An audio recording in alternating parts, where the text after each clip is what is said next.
First, I want to say thank you to my friends for coming to support our fight against anti-Semitism. Though most of you are not Jewish, it means more than you know that you decided to join us tonight. I never thought it was out of the ordinary to be Jewish. It was my normal.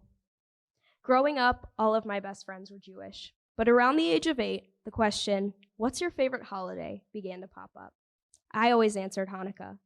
The rest of my classmates responded with Christmas. At that age, it was fun to explain to everyone I got 8 nights of gifts instead of 1. It never occurred to me that it might be a problem to some people that I celebrate different holidays, until one night. I was 16. I was hanging out with my friends, and we had gotten invited to go to a girl's house I had never been to before. A few of us walked downstairs to watch a movie. About 5 minutes later, her father walked into the room. The girl whispered to her father, "Don't say anything, there's one of them among us." I had no idea what she meant. Neither did my friends. She replied to the confusion by pointing to me and saying she's a Jew. Her dad's arm shot up into a Hitler salute. A smug smile grew across his face, and he began doing an impression of Hitler. The girls around me started to giggle. My eyes were stuck wide open, and I could feel a lump growing in my throat.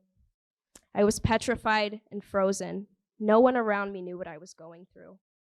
I never felt that unsafe or uncomfortable before. And if I had told you this story 2 months ago, I would have confidently assured you this would never happen again. But today, I must admit, I can no longer make that claim. As I navigate social media, I find myself at a loss for words. Some demand proof of the events of October 7th, others tear down posters of hostages, and my classmates accept the pro-Hamas propaganda. In response, I can only raise my voice and share the truth, but it's not enough. I'm left feeling helpless, isolated, and profoundly disappointed in the society I live in. This disappointment has cast a shadow into my future. I'm a senior at Glenbrook South High School in the middle of applying to college. I've had to remove 2 colleges off my list, not because of bad academics or lost football game, but because I would not feel safe walking around campus. These universities won't condemn Hamas, a group that states they want to exterminate the Jews. How is that possible? Why am I, in 2023, having to question if my religion would be accepted at my future university? Given these questions, I'd like to ask for a call to action to help us stop anti-Semitism and bring the hostages home. Please take out your phones. Text FREE in all caps to 52886.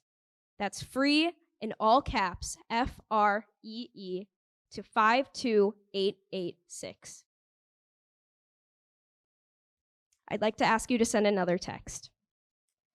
To 52886, send STOP HATE in all capitals, STOPHATE, no spaces, to 52886.